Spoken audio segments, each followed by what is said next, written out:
Mr. Watts, he is armed himself. Shots. Shots. Watch it. Tear gas. Live rounds. Also, I can see that.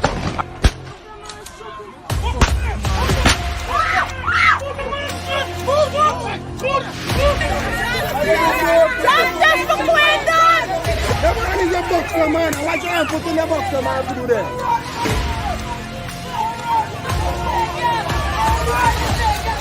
But since my cousin there, no, you come up the East Coast. You listen to me. Right? No, you come up the East Coast. You listen to me now. You gotta listen to me too, man. I am listening to Right?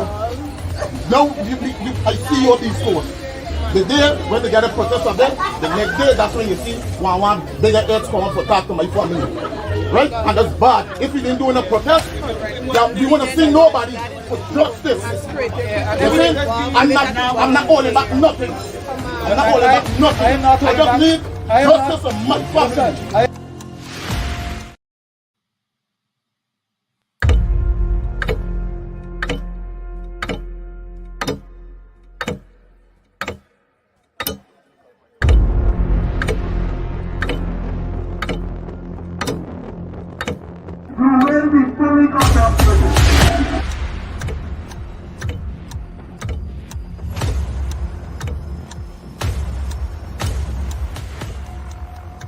Mr. Watts, he is armed himself. Shots. Shots. Watch it. Tear gas. Live rounds. Also, I can see that.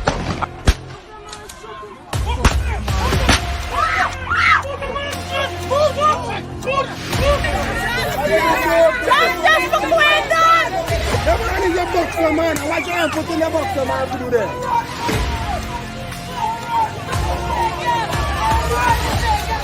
But since my cousin there, no, you come up the East Coast. You listen to me. Right? No, you come up the East Coast. You listen to me now. You gotta listen to me too, man. I am listening to you. Right? Now, I see you on the East Coast. The day when they get a protest of them, the next day, that's when you see one bigger heads come up to talk to my family. Right? And that's bad. If we didn't do a protest, we want to see nobody for justice. You see? I'm not holding back nothing. I'm not holding back nothing. I just need justice for my family.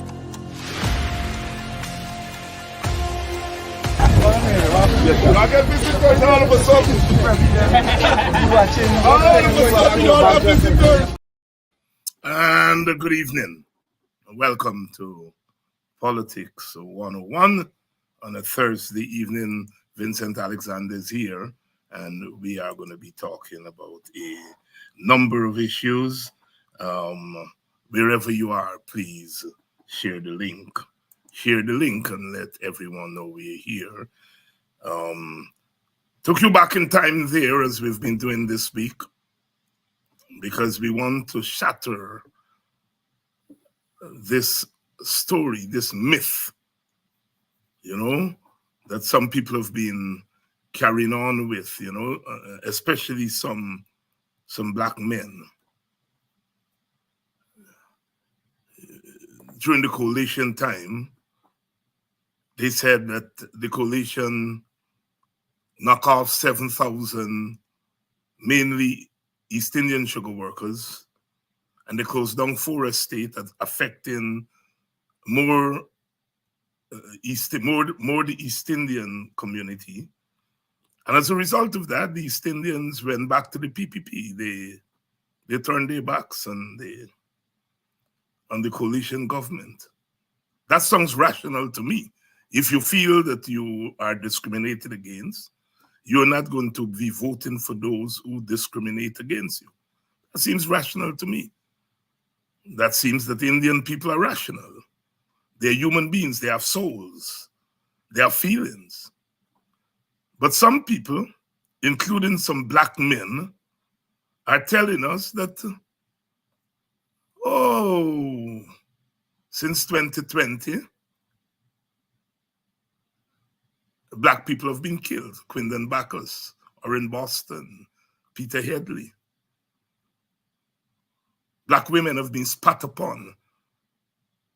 Police kneeling down on their chest. Black homes have been mowed down. Mocha, Hillfoot, Linden. The business places have been torn down in front of the hospital, in front of Demico. Their sons have been killed and used as part of sacrifice, the Henry boys. The mainly African teachers have been denied their wages and salaries. They've been kicked around. And after all of that, we are told that these African Guyanese will vote for the PPP and give them 10 extra seats to get a 2/3 majority. What it means is that unlike our Indian Guyanese brothers and sisters, rationality is not attributed to African Guyanese. Beat them, spit on them, lick down the house, and they will vote for you. That seems like irrationality to me. You see, people expose themselves and they think that we are jackasses. Good evening and welcome to Politics 101. As the mighty Sparrow said, if I was bright when I was going to school, I would be a damn fool. Because the kind of political education these people are giving to us reminds us of Dan is the man in the van. Good evening, please share the link. Please share the live because we're on. Education that they try to give me is a good thing I was dunce. I couldn't absorb it. To me, I used to laugh everything they go ahead, fellas. Dan is a man, and if you see Dan, that way you're trying to teach me.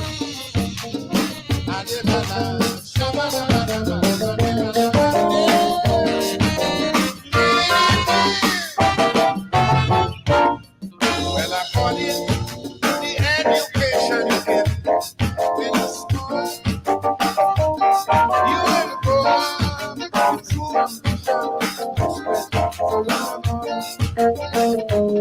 but if mine is in school, teach me like a fool.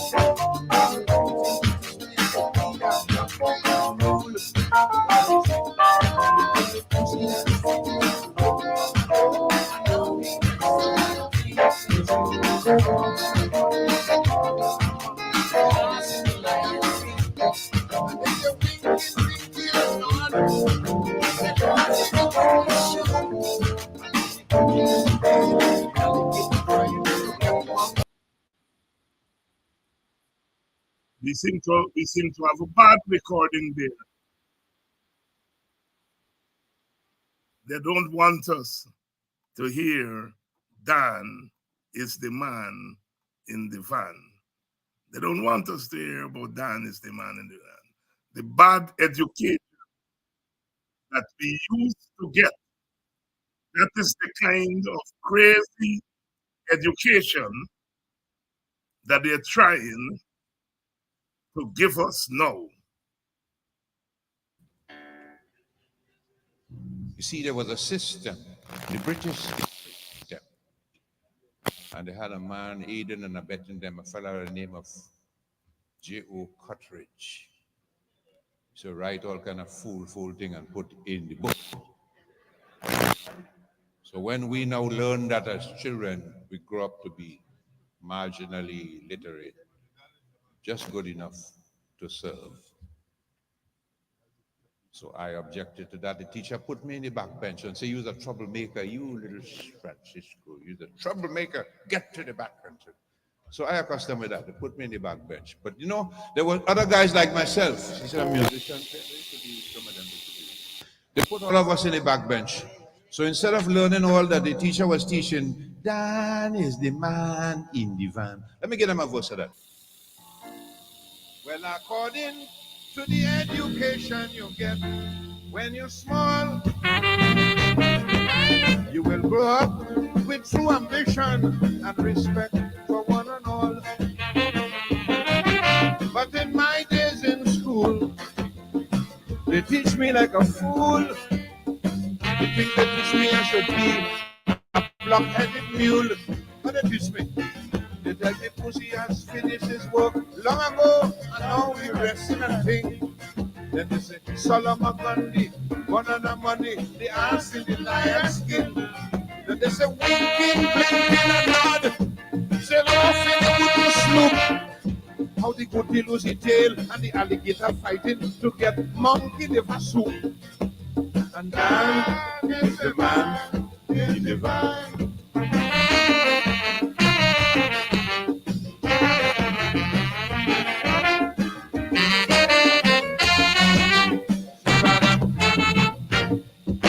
The poems and lessons they write and send from England impress me.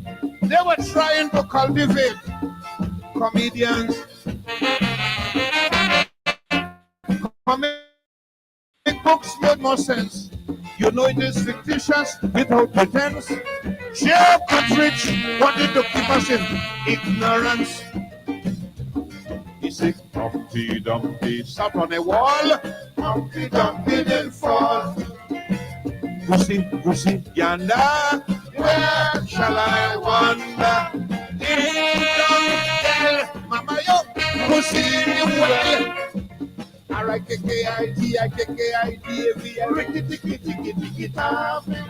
And John is the man, the man.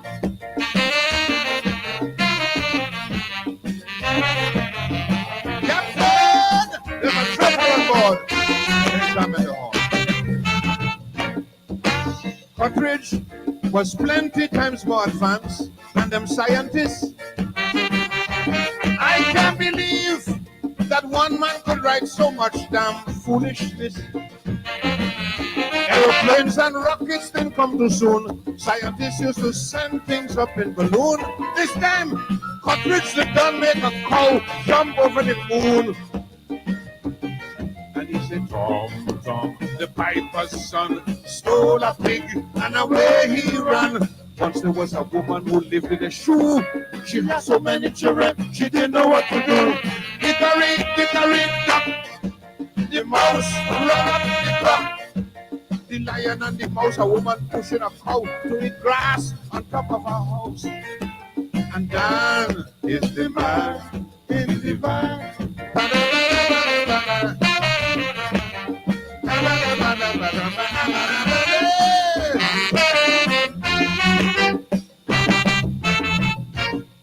How I happen to get a little education, my friends? Me I know. All they teach me is about Brer Rabbit and Rumpelstiltskin. Oh, they wanted to keep me down indeed. They tried their best but couldn't succeed. You see, the head was done, see, and up to now I can't read. Who the hell care about Peter? Peter was a pumpkin eater, and the lily pad people like Gulliver. When I was sick and lay a bed, I had a pillow at my head, and the goose laid the golden egg. Spider catching fly, Morocco with wings flapping in the sky. They beat me like a dog to learn that in school. If my head was bright, I would be a damn fool. The man is the man in the van. Dan is the man in the van. Can a pig dance a jig for a fig? Can a pig dance a jig for a fig? The little boy stood in his shoes and he wondered. He stood in his shoes and he wondered. Mr. Mike goes to school on a bike. Mr. Mike goes to school on a bike. Twirly and twisty with two screws. Twirly and twisty. Dan is the man in the van.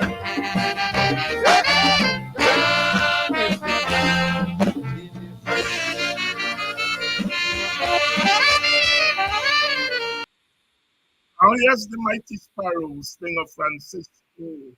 Sling of Francisco one of the classics. Dan is the man in the van, the stupidness that they used to teach us back then, and the stupidness this government want to tell us. Beat you up, lick you down, deny you, oppress you, take away money from it, Father G.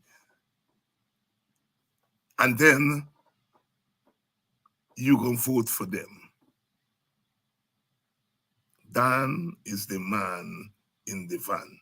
Good evening, wherever you're joining us from, whether you're joining us from up there in Linden. It's one of the places that they're telling us half of the people, 3/4 Linden, gonna vote for them. Yay. God bless Clive Thomas. He said, well, if you're giving $100,000 freck, if you're giving it to everybody over 18, you're really giving it to voters. You're targeting it to voters. And I understand the mouth open today's story jump out. Jack Dio said, if you live overseas and you're a Guyanese, you're entitled to the money. But the distribution will be done in Guyana. If you're a Guyanese and you live overseas, once you can show an ID card and a passport, you come home and you get the thing. You're a voter. And we know that they may have stolen one seat in 2020 from Guyanese who live overseas, who didn't come home to vote, but people vote for them. See, when Professor Thomas said, this thing that they're giving people is really giving it to voters, not to families. There is a link with this $100,000 and the election that come in. I smell something. I smell something. I smell something. Good evening. We're going to be talking to Vincent Alexander about the election coming up. You know, he's a GCOM there. And then UG. Burnham idea. This man went to the parliament, the National Assembly, give a speech about what the PPP going to do, and he headlined it with a PNC idea and a double P idea. You have your thing? Burnham is the most hated man as far as the PPP is concerned. Yet the PPP went and launched the campaign in National Assembly using Burnham idea.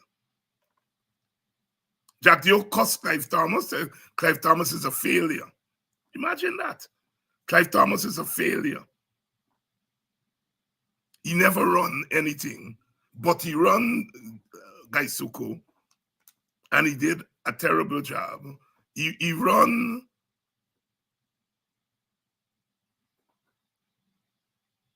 Sarah, and he did a terrible job. But he never run nothing. He's a failure. Instead of dealing with what Clive Thomas put on the table, he cussed Clive Thomas. That's the PPP politics. It's the politics of hatred. And then when you cuss Burnham, you cuss Clive Thomas, you cuss this black man, you cuss the black man, you tell the world black people will love you more and vote for you. That is the Guyana that they're trying to develop for us. All is linked for the election. You see, if enough of them go wrong the place, and say the PPP will win by 8 seats and 2/3 majority, when they eventually rig the election, they're going to say even some black people were running polls, and they came up with that. That would be the greatest defiance of logic. But that is the PPP that they're preparing for us. If the census that they're hiding from we, I understand is showing that Indo-Guyanese is now about 40%. They got to get 10 more percent. They got to get another 5 seats, 6 seats.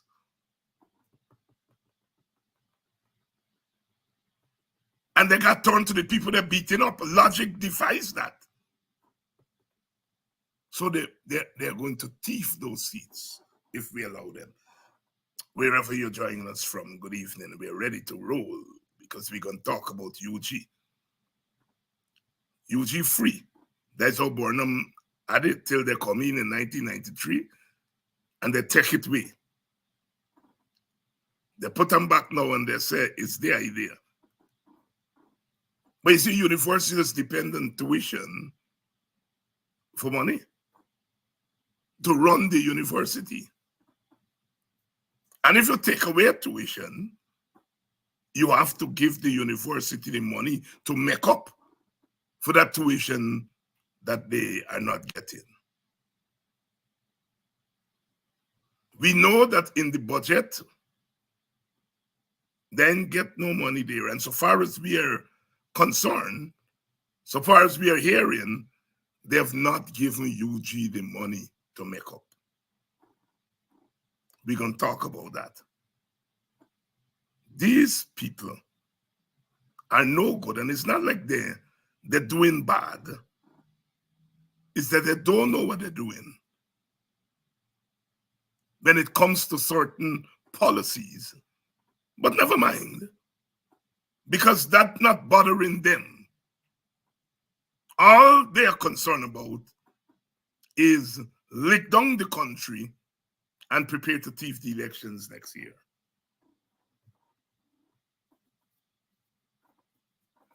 I think we're ready. Let's bring in Vincent. Vincent, good evening. Vincent?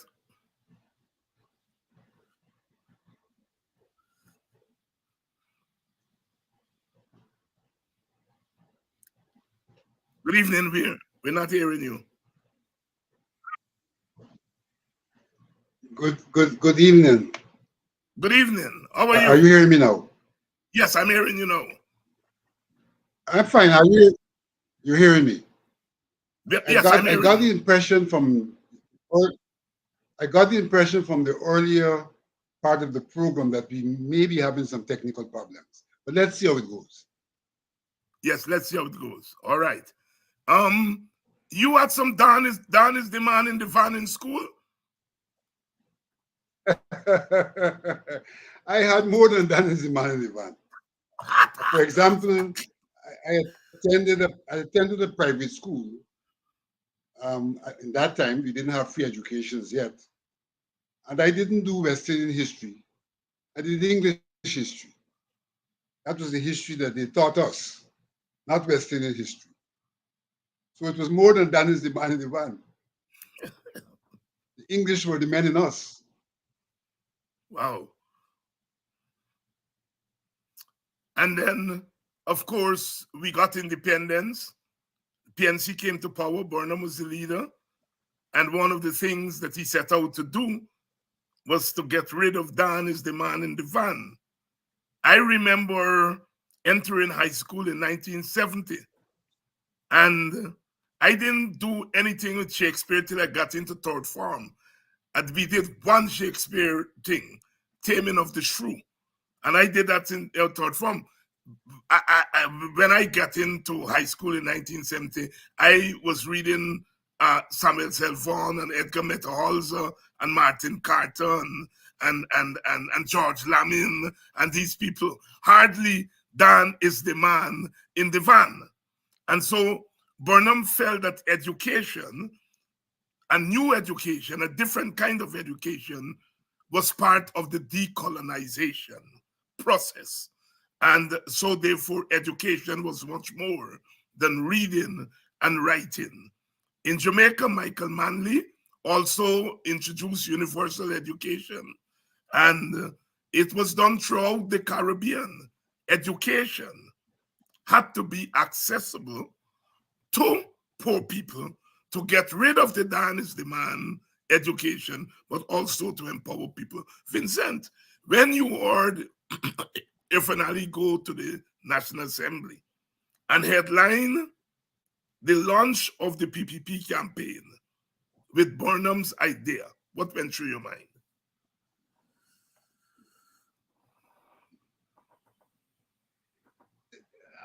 Much of what is happening is merely political. Mm-hmm. Focus is on how do we establish dominance and control over the society. And much is being done, and much will be done to establish that dominance and control. But as one looks at what is being done, one could clearly see that there is no depth and or no good intent.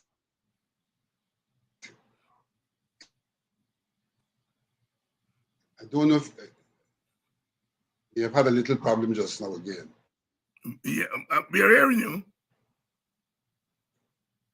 In relation to the University of Guyana, Mm-hmm. there has been serious attempts over the years to establish control and dominance successful. And as a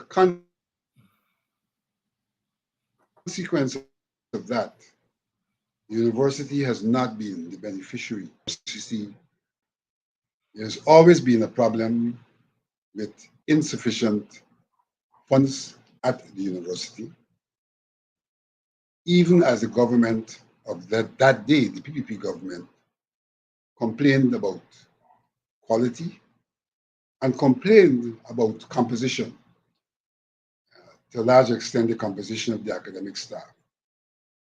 What I found ludicrous was in 1992, PPP came into government and they raided the University for Human Resources. In the Faculty of Agriculture, which was the faculty with the most PhDs, at least 4 or 5 of those PhDs were removed from the university to serve in various ministries. We saw the same thing happening in the Faculty of Arts. For example, the Minister of Education came from the Faculty of Arts. But even as they raided the university for human resources, they complained that there was a dominance of people of African descent in the university, and therefore the university was stacked against the government by virtue of that dominance. So it's 2 issues there. On one hand, they contributed to the landscape in terms of the ethnic composition of the academic community, and or one may say the political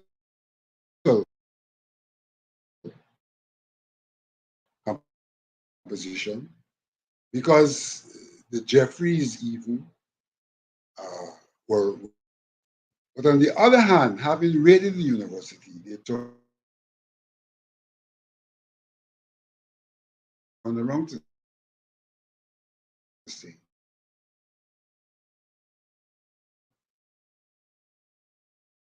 at the We seem to be having some. university was dominated. We seem to be having some difficulty at Vincent end. Vincent, we seem to be having some difficulty at your end there. By people of African descent in the academic arena of work at the university.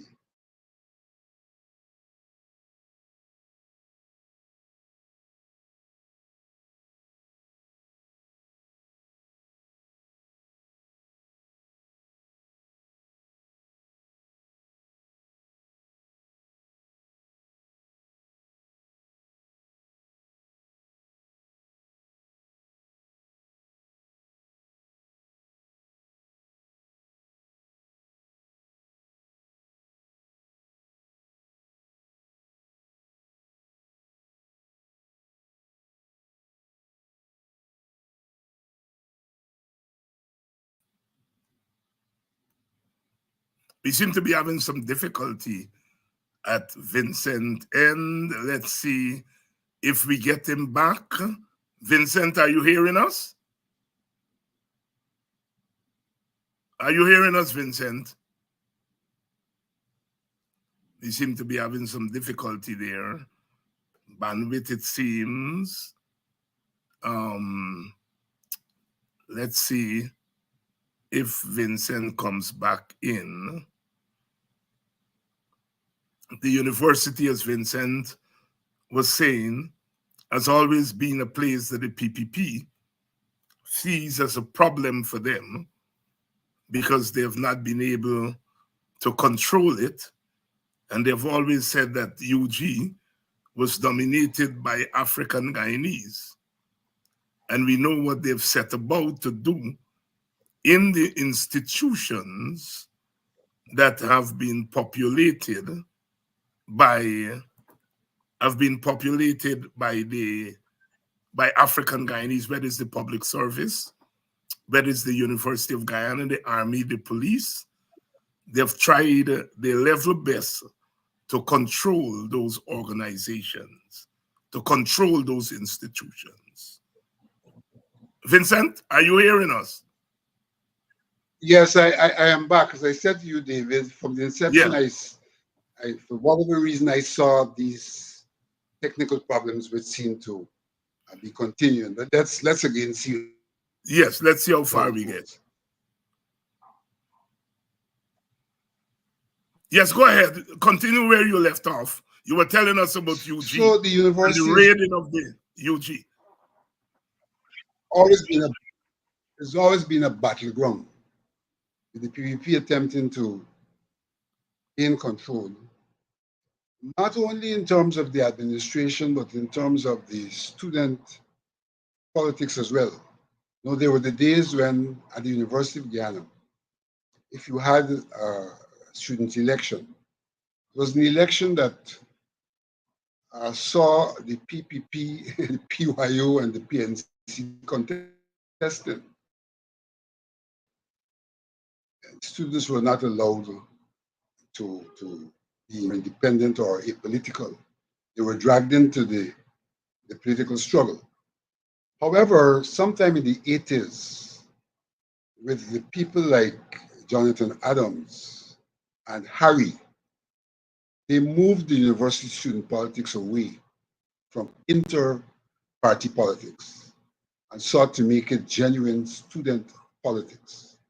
I'm saying that to say that in recent times, we have seen the attempt once again for the political party, this time not parties, to attempt to gain control of student politics and the student society, so that at every level, whether it's the staff, whether it's the students, we see this attempt at control. And in the absence of that control, the university is starved of funds, it's vilified. And all indications are that that will continue. Because with the announcement of free education at the university level from January, we witnessed what Vice President Jagdo had to say. He said in uncertain terms that, yes, you're going to get as much as you've gotten in the past. And that in itself is a problem because the university has always been starved and what we've gotten in the past has never been sufficient. So that's the first problem, and he's made it clear that that's what the university is likely to get.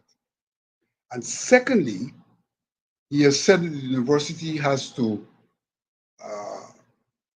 earn its keep in the terms of what it produces, the quality of the education. So he's making statements about that and suggesting that if the university does not come up to his expectations, then there are going to be other problems. And he specifically said that they are going to fund students to study overseas and things like that. So clearly we see that there is no good intention, which we also saw with the introduction of gold, because what has happened with the introduction of gold is billions of dollars are being spent to have students do online courses, when in fact the university is being starved of resources to develop and to be able to offer courses with the kind of support that is required for them to do the best of jobs. So we have a serious problem on hand. And this problem is further manifest in the manner in which this question of free education is being handled. We had some months ago, I think in the last budget or so, an indication that they were incrementally reintroducing free education. And what they did do in the first instance. In the first instance, they said that they're granting waivers to persons who had outstanding funds for loans. Now that has little or nothing to do with the university. Persons who had outstanding funds for loans, their fees would have been paid into the university, and they were repaying the Ministry of Finance. Giving a waiver does not impact the University of Guyana. So that the first phase of the exercise did not impact in any way students attending the university at this time, since they were given waivers to persons who had already attended the university and graduated. The fact of the matter is that a very large number of those persons paid fees, and they're not going to benefit from waivers. And another large section of those persons have migrated, and therefore they're not here to benefit from those waivers. So really, it's a sham in terms of contention that they're going to be waiving the fee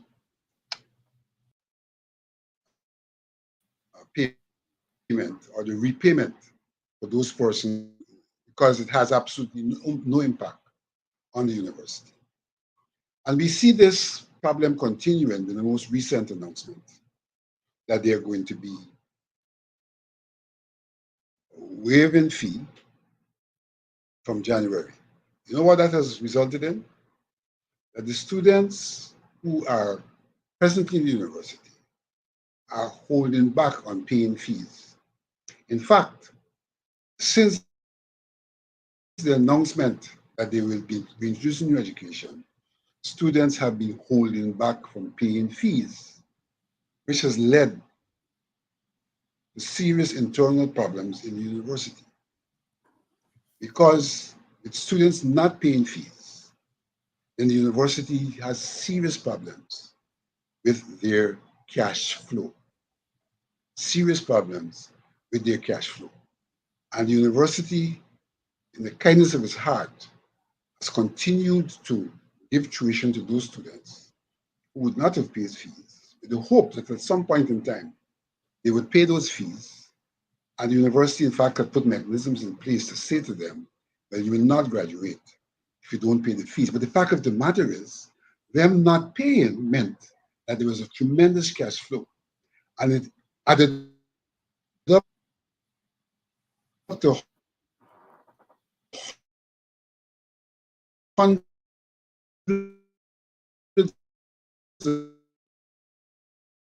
of millions of dollars.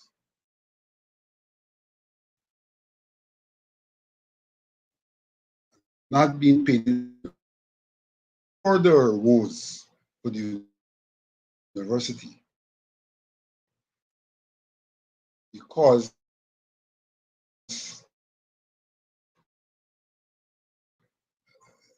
even those students who were paid. Yeah, we're having problems at Vincent end, bandwidth, Wi-Fi No, problems. He's back, yes. the students are now withholding those fees, and the university is therefore faced with a serious problem of cash flow. And one doesn't know when January comes.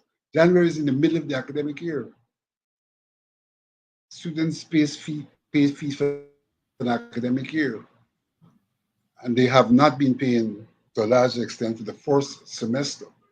And so one is not quite sure what provisions will be made to recoup the unpaid fees for the first semester.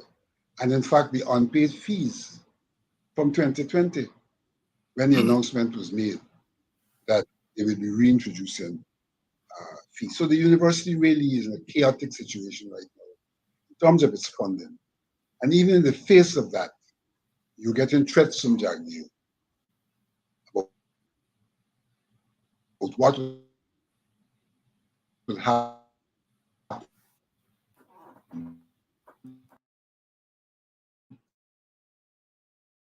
to the university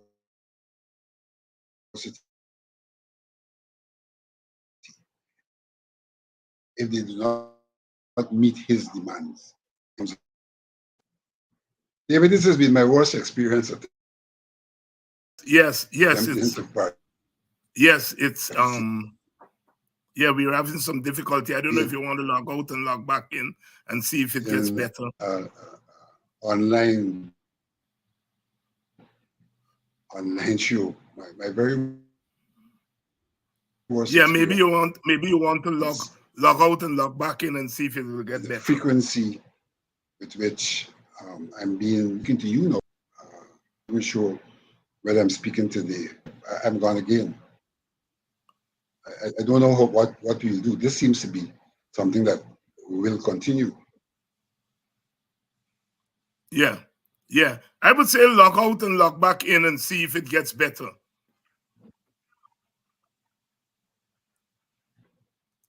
All right, I'll do that. You know, early on I was completely knocked off and got back and came back in.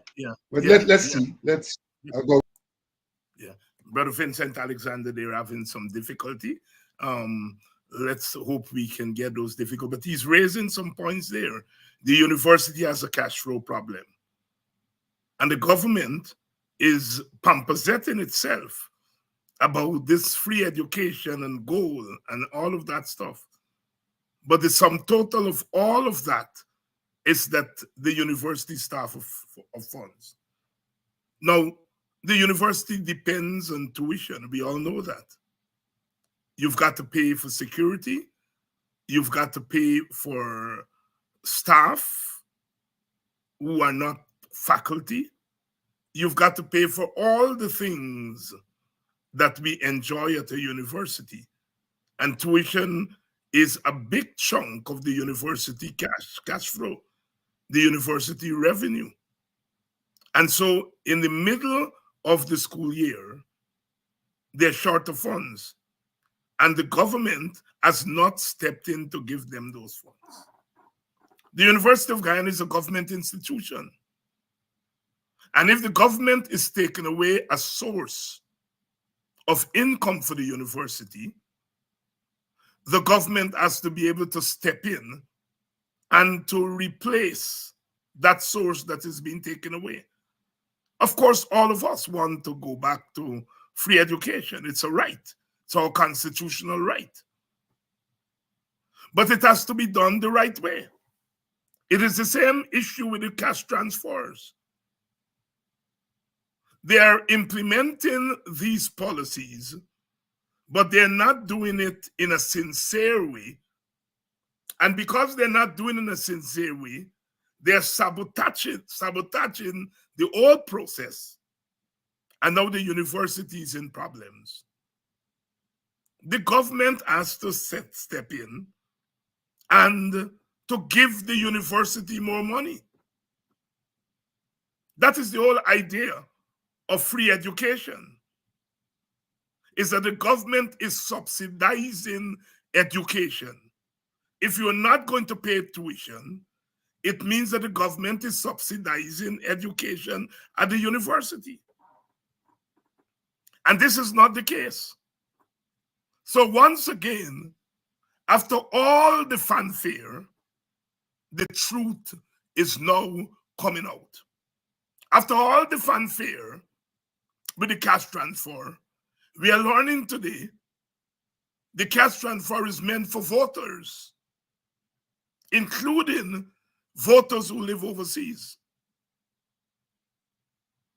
So if all the overseas people were to go home and claim their cash transfer, it's going to be more than the 600,000 that Jack Joe is talking about. And we are not saying that people should not get this thing, but understand what is going on. They're less interested in giving you money as a means of sustaining you and getting you out of poverty. And they're more in an elections gimmick. So those people overseas are going to be enticed to go home and get the $100,000. And you can imagine those people who the PPP feel that are their supporters, they're going to left their ID. They're going to left their ID. They collect the $100,000 and they left their IDs with the PPP. And we know what they did with people's IDs at the 2020 election. You all see the trick. The same thing at UG. Vincent is explaining that after all the big noise that they're restoring free education, they are in effect not doing that. They're making the students feel nice by saying you don't have to pay tuition. But in effect, what they're doing is undermining the university, because they see the university as a Black people place. Sisters and brothers, we got to keep teaching ourselves. We got to keep seeing the tricks of this government.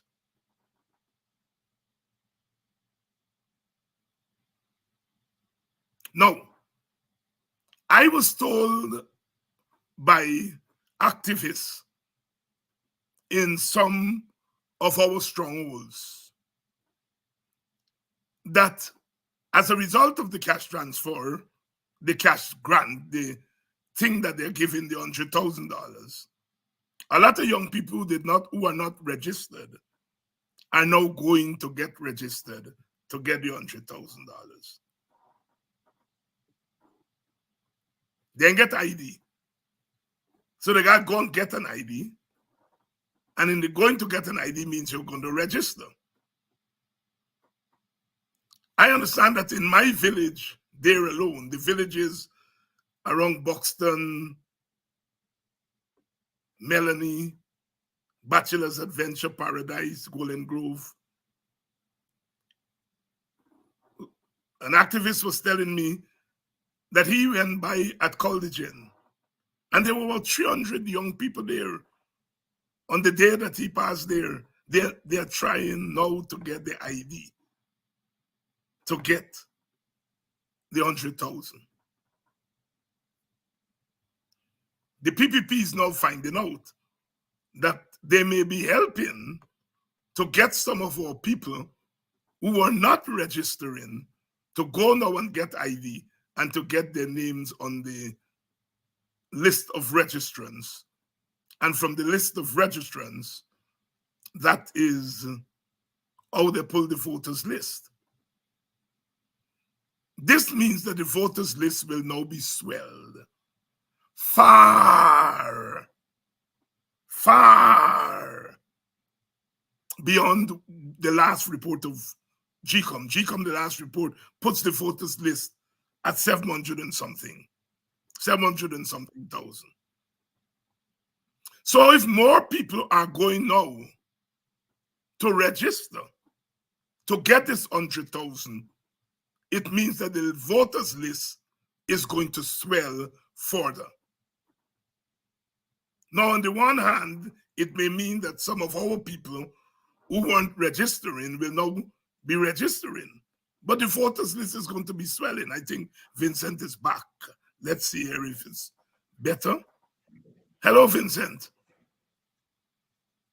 Yes, I'm back. Hopefully better. Hopefully I'm better. back. All Hopefully right. better. Just pick up. Yes, just pick up from where you left off. Yes, I think We I were was still talking talking about about the UG. university Yes, that the fact that and the fact mhm. it is. Let me make a comparison. The same manner in which the cash grant was announced, and it was obvious that there had been no preparatory work, no structured approach. It's the same manner in which the reintroduction of free education has been announced. Obviously, no preparatory work to deal with the situation at hand. And this clearly points to the fact that these decisions are being announced within some political time frame rather than within some planning and administrative time frame, because there's obviously been no planning. And if I'm not mistaken, you have a university to which you are reintroduced. And I don't know that you've necessarily included the university in the discussions as to how you're going to transit from the payment of fees, with a significant interregnum in terms of the first semester for the academic year for which you said you will be abolishing fees payment, and leaving the university in a predicament in terms of how it handles its resources to deliver education, whilst this matter, which has not been carefully thought out, is now hopefully addressed.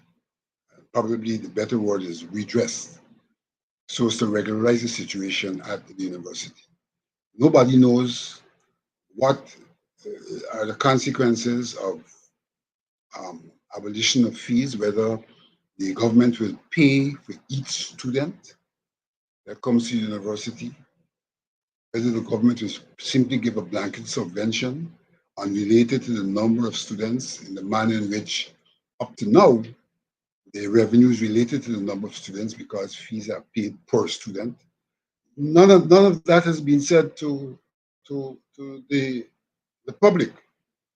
And I'm not sure any of it has been said to the university. And so we're not quite sure what is going to eventuate in terms of a smooth transition to the non-payment of fees and the continued operation of the university based on the revenues that should be at its disposal. Vincent, you were a registrar. Interestingly, Yes, go ahead. one should note that in terms of the university's, in terms of the government's contribution to UG from 1992 to now, what they have done is tinkered with the council. In 1994, Minister Ms. Nott went to Parliament and changed the composition of the council. of course, having changed that composition, they themselves never observed the requirements of the statute in terms of how the vacancies for council members were filled. Recently, they've again intervened simply to extend the size of the council and to introduce a number of new organizations like churches and so, who will now be in the council, without any other change, although the university had gone through a consultancy that sought to look at how it can be better organized, which consultancy spoke to the question of the council, the way in which it should be comprised, and to other things that require statutory adjustments. And they have simply ignored all of that. They've ignored the recommendations in relation to the council, but they've gone to extend the council in a manner that will give them, I don't know, extended dominance, in which the council is presently constituted. And when active, they have the dominance. But here they've extended it, and one can only say for the purpose of overwhelming the academic community in terms of the dominance on council. So one really could come to the conclusion that the enterprise that they're into is one of control and dominance. And in the absence of that, not much will happen as has been the case since 1992, for the university. For the university. Sisters and brothers, you all are hearing it here tonight. After all the song and dance about restoring free education, it comes at what cost? The cost of further undermining the university. The government has been doing parallel things. The gold scholarship thing is a parallel thing. Online education, online degrees. I teach at a tertiary education, and I'm teaching in the age of online education. And I can tell you that after pushing the academic community to integrate online education in order to bring more revenues into the institutions and to accommodate students who can't make it on campus, a lot of universities are now on the tail of the departments to go back to face-to-face, because the online education has its limitations. First of all, people have to be experts who are teaching online. For someone who have had to teach online because I was forced to, I don't like online teaching, because I think the students do not get their full worth for their money. After all of that, they're now telling us to go back. And it's happening across the United States of America, to go back to face, because they're recognizing that while online education brings in money, the students are being shortchanged. So at a time when the academic world is rethinking online education and are going back to a balance, the government is telling us that gold online degrees are superior to the University of Guyana. They're undermining the university. That is what they're doing. And you do not ever introduce a major policy issue in the middle of a school academic year in January. These things, first of all, they tell you long in advance, and then they introduce it at the beginning of the academic year, not in the middle.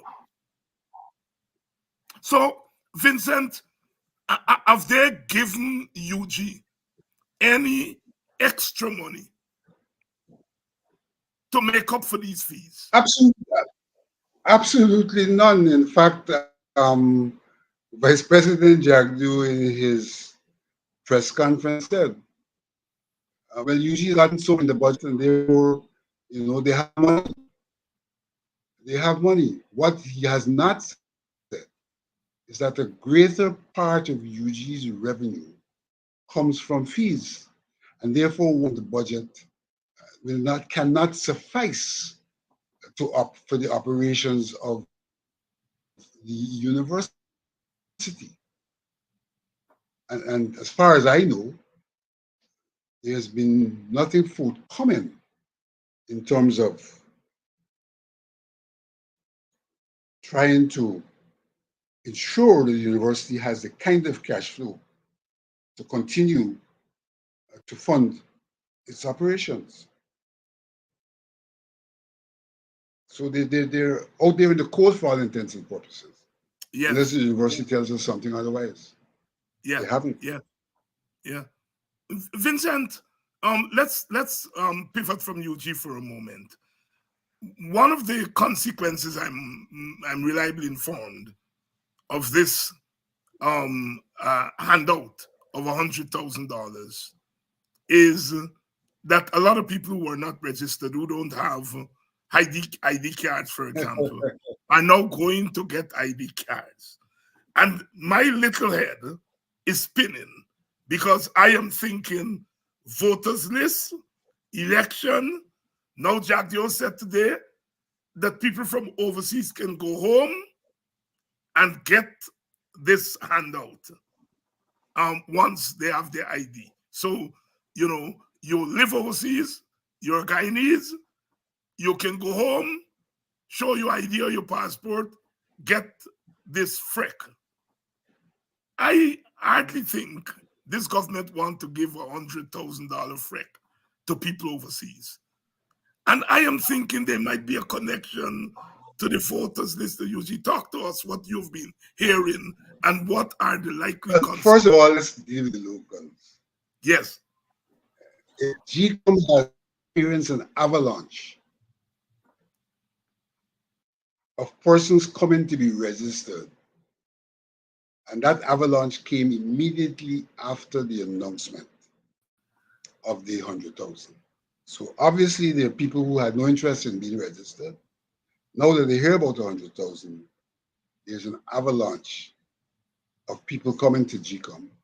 And GCOM has had to rethink its registration strategies to provide the service because they are in some regards overwhelmed, like never before, by the number of persons, the sudden peak in the number of persons coming to be registered. I did earlier, I think on an earlier program or somewhere, predict the problem we will have in terms of if you give to every individual, problem we will have with overseas Guyanese, because it simply meant the overseas Guyanese could turn up, and Jagdio don't have to tell anybody that that's a policy. The nature of things is, if you are given 100,000 to every Guyanese who produces an ID card, all the overseas Guyanese got to do is to turn up and produce the ID card. And so for him to suggest that this is a thought policy is just really to cover up the realization that there is that aspect of their decision to give 100,000 to every Guyanese over the age of 18, so that you have now some correspondence between the voters list of all Guyanese over 18, whether they're overseas or home, with the sharing out of the 100,000 to all over 18 who have ID cards. So we're going to see the Ministry of Tourism and the Immigration Department will suggest very shortly that there's been an increase in the number of tourists coming together, because these people just going to come to collect the cash. And so they are really cut. And so we're going to see an avalanche of tourists as well. And that's going to be another good statistic for the government, that because they're doing so well, so many home as visitors to this good new land of theirs. So there are lots of implications in terms of the manner in which announcements have been made by the president, and the impact of these announcements and the administration of affairs. There is no correlation between the administration of affairs and the announcements. The announcements are timed for political reasons. The administration of affairs have been left behind and will lead to chaos, with the hope that these announcements will lead to an increase in the turnout at election time. That's essentially what these announcements are intended to do. They're political, trying to influence the voters in a particular direction. Vincent, we already have a problem with a bloated voters list. I think it's over 700 and something thousand, the last announcement by GCOM, right? Vincent? In fact, on the previous program which I was on, I made the point that if they are to use the voters list is the place where you have a record of the over 18s. There's really no other authentic record. If you to use that, you need to have biometrics. Yes. Because it's comparing the 100,000 authentic persons. If you don't use biometrics, then you have the possibility again of people turning up with ID cards that don't belong to them and laying a claim.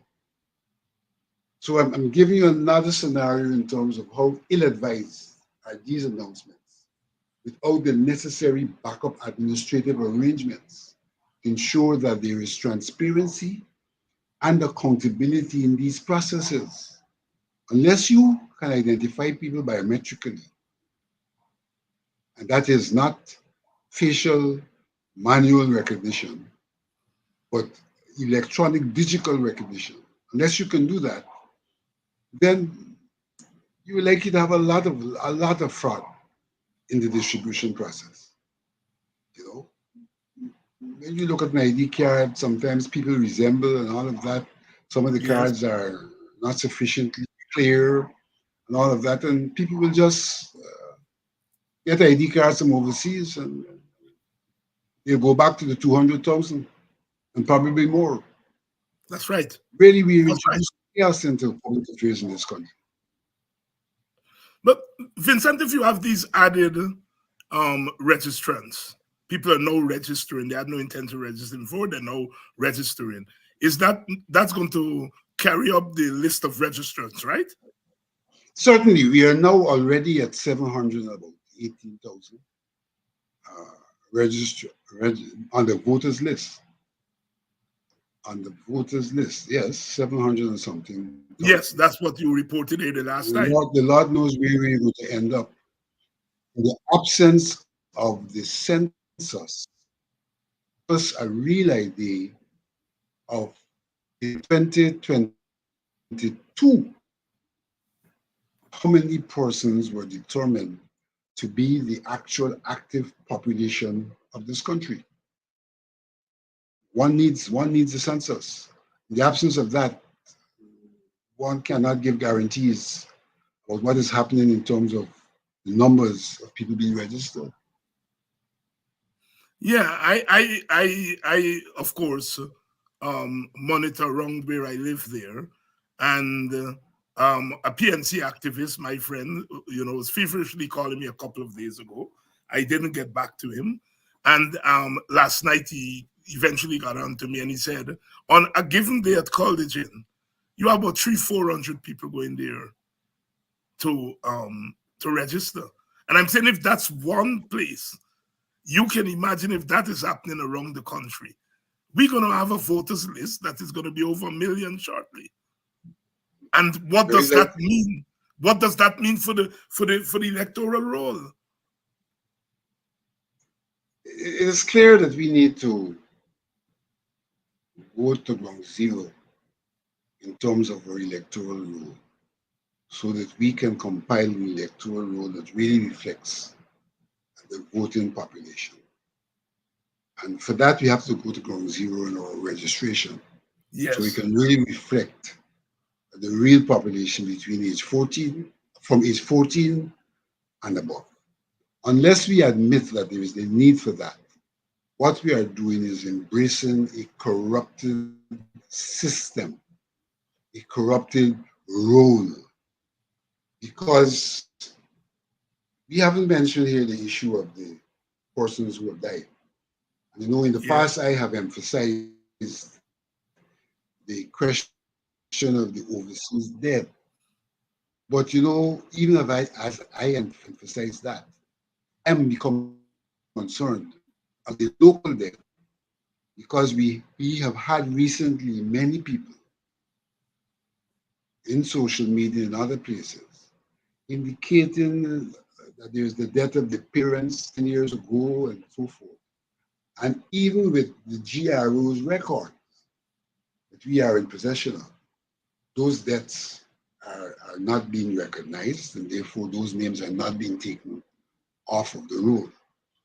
I must confess that GCOM has tabled a discussion on this matter that will seek to go beyond the GRO in terms of identifying the dead. So we have to see how that goes.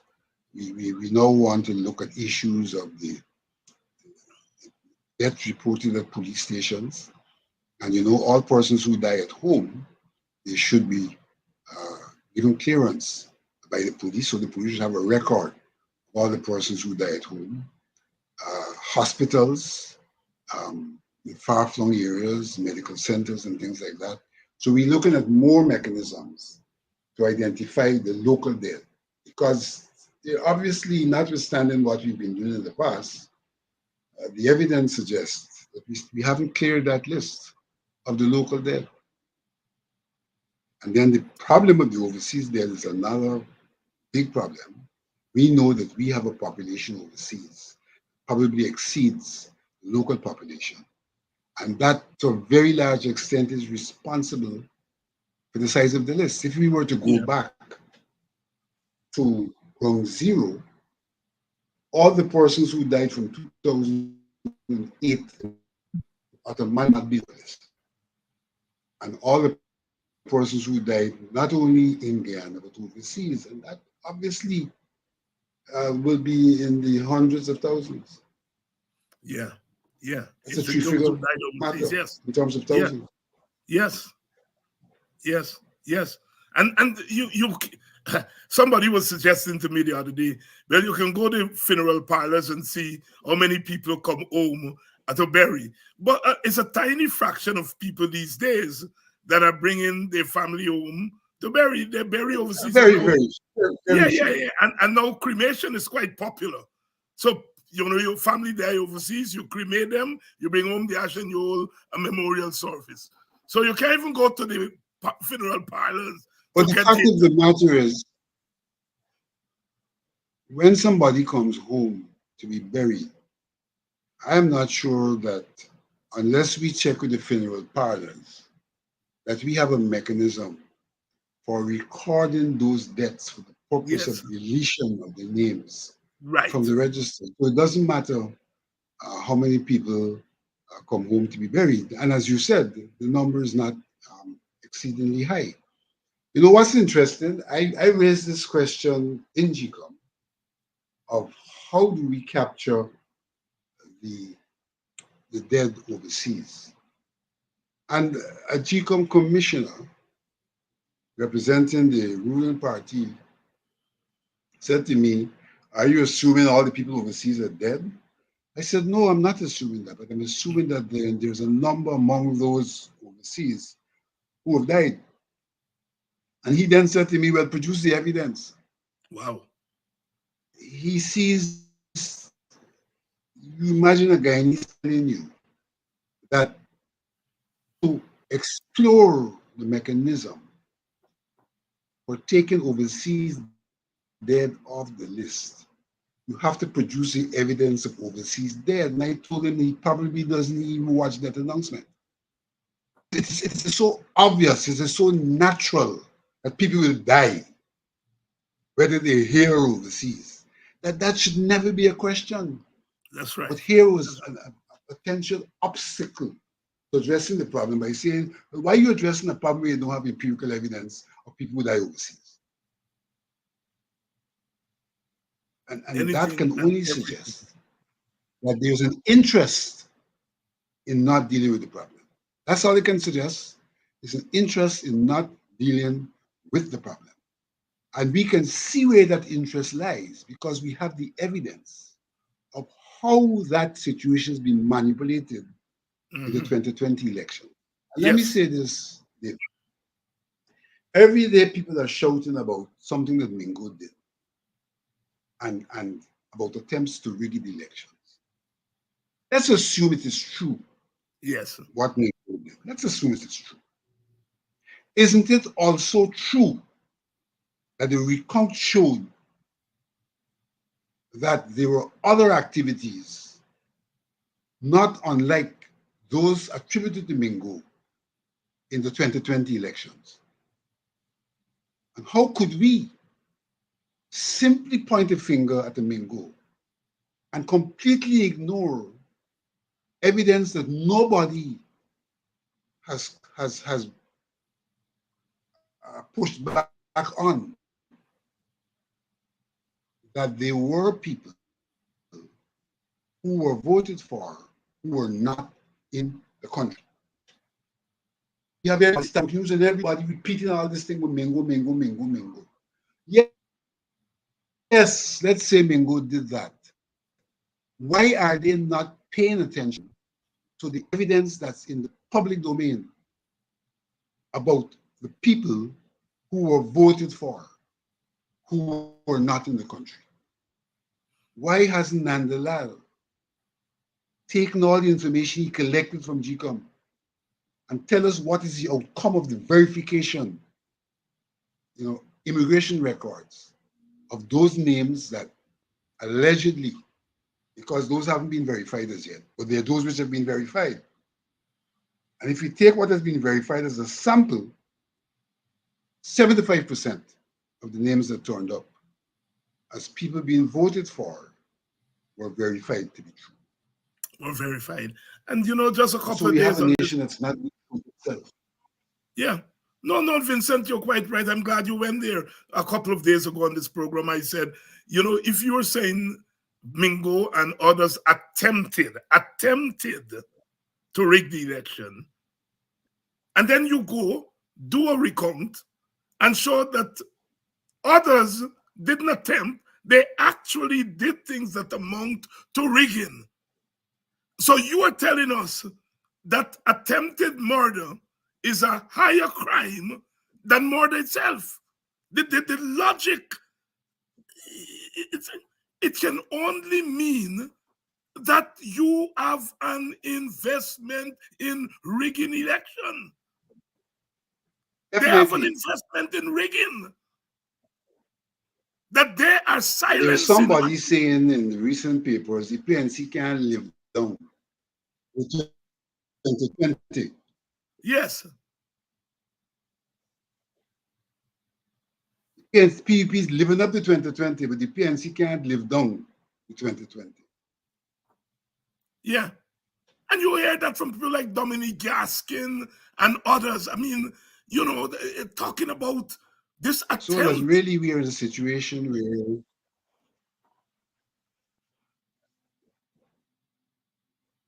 Yes, go ahead, Vincent.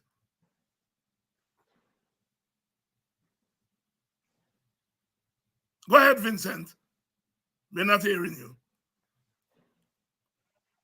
no, and one of the things, and this is why this case in court is so important. what have they charged Lowenfield for? What have they charged him for? If I'm not mistaken, they're charging Lowenfield for producing a report unrelated to Mingo, you know. Yes. It says, yes. look, from the information available, we cannot admit into our account the East Coast votes. That's what they're charging him for. Now, I didn't agree with Lowenfield suggesting that that's what we should do, but he raised an issue that ought to have been addressed. I suggested that there should have been a nullification of those votes, And a by-election, by-election. to ensure that people are properly enfranchised, rather than us counting and declaring an election based on votes known not to be verified. But he is charged for raising that issue. And again, even if he had malintent, he was unsuccessful. So he's still at the level of an attempt in the face of evidence which shows that there were people who went beyond any attempt. And we don't have a history of charging people for an attempt, or else Boodoo would have been in jail. Thank you. If we charge people for an attempt, Boodoo would have been in jail in 2011. And I don't think the statute of limitations, because there was, I don't think the statutes of limitations are gone yet for Boodoo to be charged. no, they're not gone. You have to get a new government to address that question. Yes, yes. That's another reason why we must get a new government. Yes, yes, yes, yes. And I think we have to continue to push that, because I have known silencing in Guyana, but I have never seen a silencing like that. And there seemed to be just a coordination. It's not just the PPP. In fact, the PPP is doing less of it. It's people outside of the PPP in so-called civil society, you know, who are pushing these things. You hardly, every now and again, you would hear a PPP person talk about what Boodoo do. But the PPP don't talk about it so much.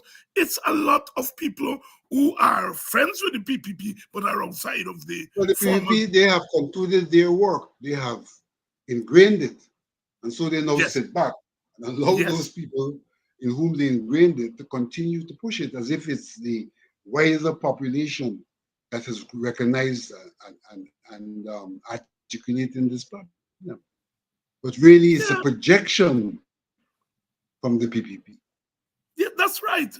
I have a PPP bigwig, a former PPP bigwig, who's my friend, and I asked him the other day, sir.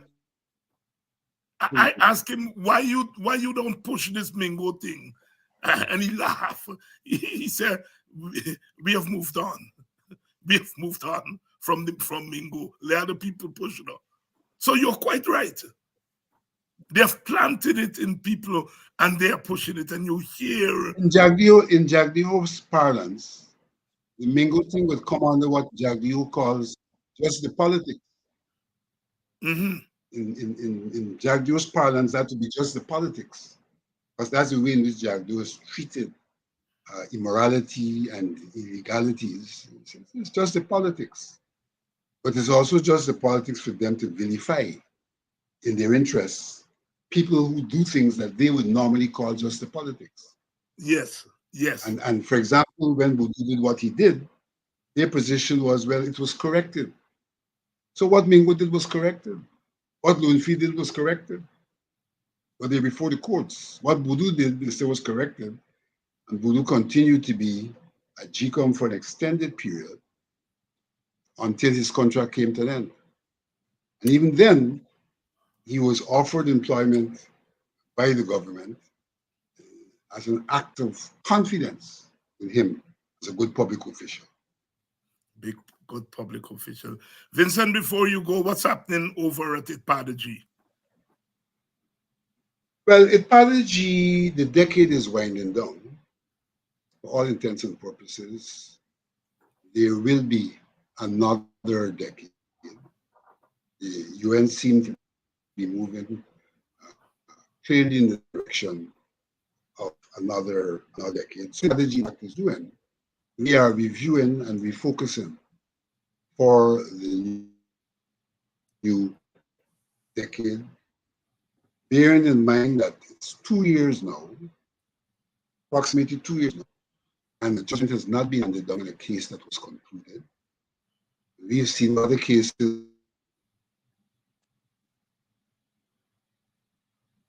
and have come to conclusion in a very, very short period. But the Padeji case, for which all of the matters were ventilated in court, and the judge has withdrawn to give a judgment.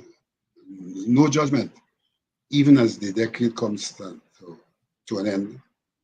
So the Padeji has not been the beneficiary of the largesse of the people of African descent, meaning that we haven't benefited from their taxes to do work for them.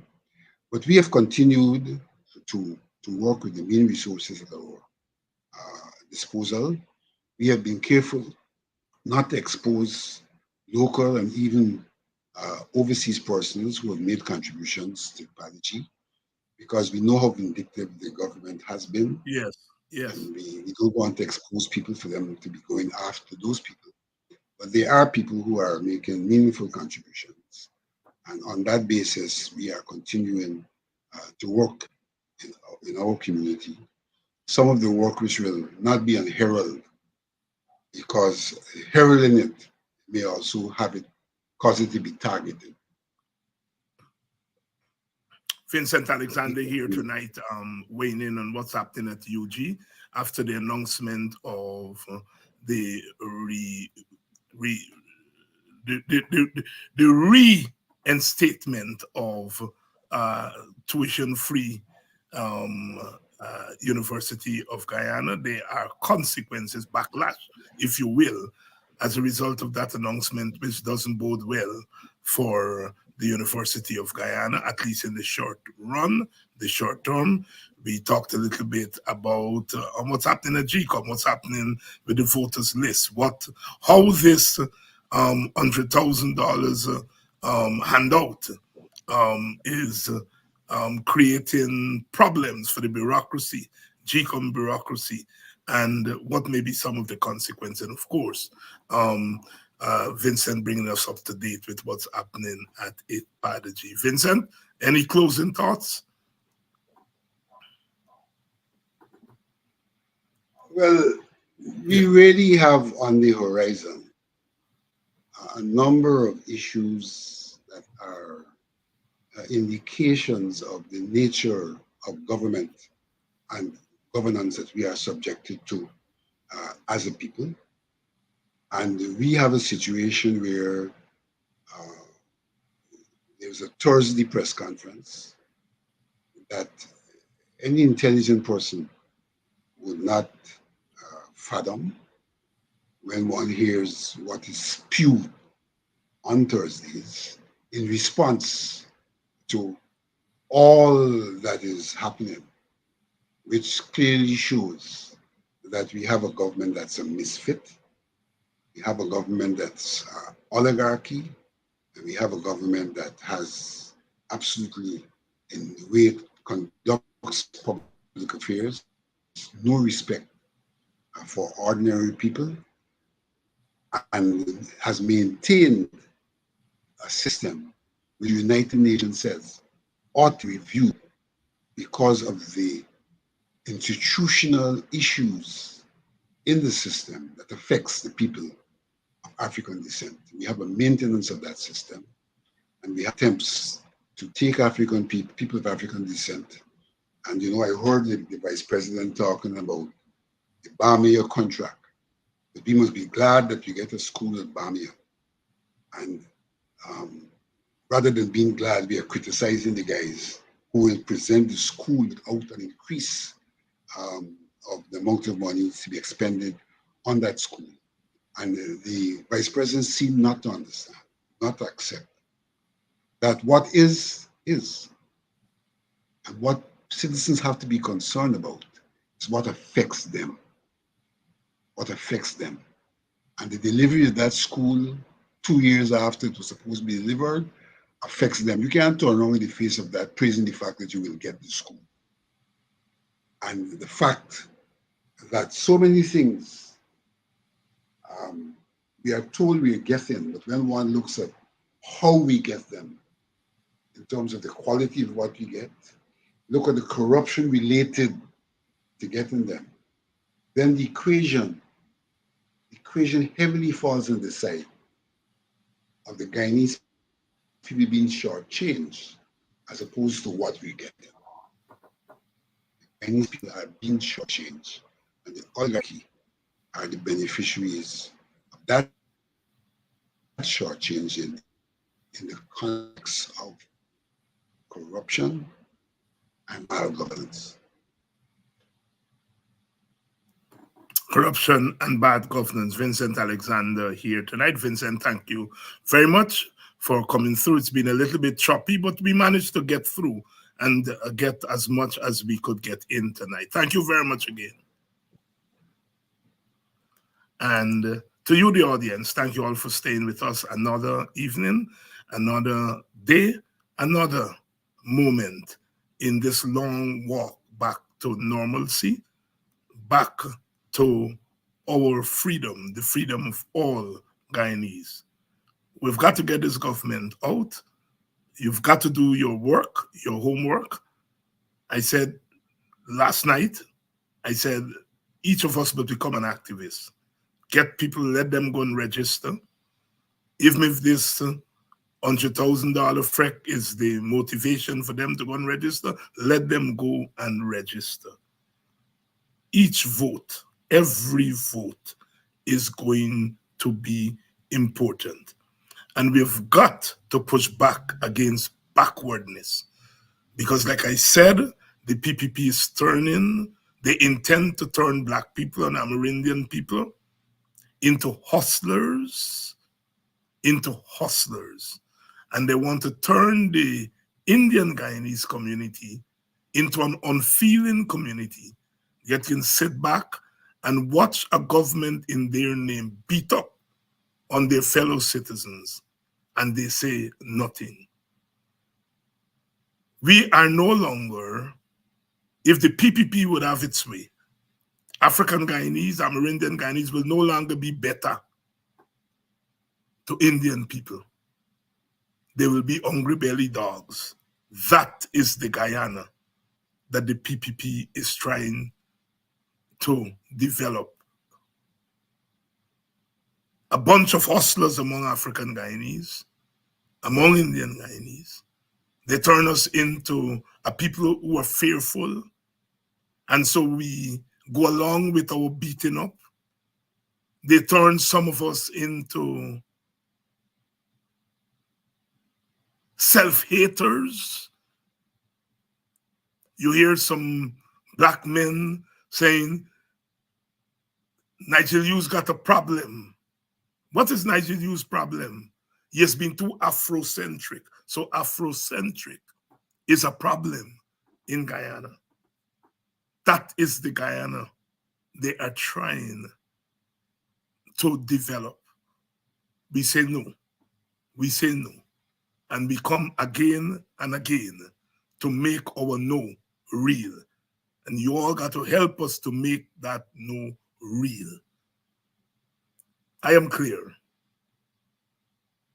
People in the African Guyanese community, they have every right to vote for whichever party they want to vote for. If African Guyanese want to join the PPP out of a matter of principle, out of a matter of what they think as the ideology of the PPP that they can identify with, I have no problems. Indian people should be able to vote and to join whichever party they want to, whether it's PNC or whoever, PPP, whoever. So I am not against people exercising the right of association with any party that they feel that they should associate with. What I have a problem with is people using the power of the state and the purse of the state to bully people into supporting them, to hurt people like slaves to support them. I have a problem with that. And if you're going to do that to African Guyanese, I'd be in your face. And so for me, in this coming election, not one damn vote for the PPP. And if people in the Black community allow themselves to be bullied, we must make their lives uncomfortable. If people in the Black community allow themselves to be bought like slaves, we must make their lives uncomfortable. You see what they're doing to Brutus? What they do to you last night is what they've been doing to Guyanese people. And Brutus was there either silent or maybe carrying out their wishes. I hear people say, Brutus got things from them. We get things from them like talk. I don't have any problem like talk. But I still don't want him back. He can talk, we know. But when he finished talking, we know. We must not take him back. Because you can't betray your own people. And then when they start to put fire in your backside, then you're going to say, this is what they do. And as they're saying, you can talk what they do, they will talk what you do. And so I am clear. I hear some of my brothers are saying, well, we must fight for due process for for Brutus. Let Brutus fight for due process for himself. He getting not 1 ounce of sympathy from me, not 1 ounce. If it's human rights is being trampled upon, let him fight for it. No sympathy from you all. That is my position. I'm very clear about that. And you know what? It's not about Brutus. It's about deterring other Africans from becoming Negroes. It's about deterring other Africans who are standing up, lining up to become Negroes, for them going there. I want to hang him high. And I want others of his ilk. Let them hang them high. No sympathy from me. I ain't crying. I ain't going to the wake. I ain't going to the funeral. I ain't nothing. Because they have sold their self for a few pieces of silver. No sympathy from me. I would glad if Brutus talk. Let talk out we know. I don't have any problem with that. But when you don't talk, you still ain't coming back in our community. We got to get tough. Black people, we got to get tough. We got to get tough. Or else, when we wink and blink and we open back we eye, we find ourselves with shackles on our minds and on our feet. So let us shackle Brutus so that they don't shackle the rest of us. Because at some point, either by his silence or his collusion, he was party to the shackling of Takuma Ogunse. He, either by his silence or his collusion, was party to the police shooting down Boston and Bacchus and Hendy and all the hundreds of others.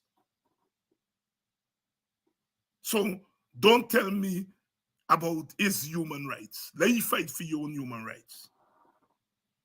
Because these chaps have to come to an understanding that they're representing the worst in us, the worst in the Black community. And we can't have them contaminating our people. Yes, he's a human being and he must be given due process and he must be treated like a human being and so on. But he must fight for it. I ain't fighting for that for ye. And I'm not encouraging you all to do it. If he got things for talk, talk. If you want to come on this program, talk. When he don't talk, are still not accepting the black in the community. He's a bad influence. God bless you all. The ancestors are always, always there, here with us. I'll be back tomorrow night for another edition of Politics 101.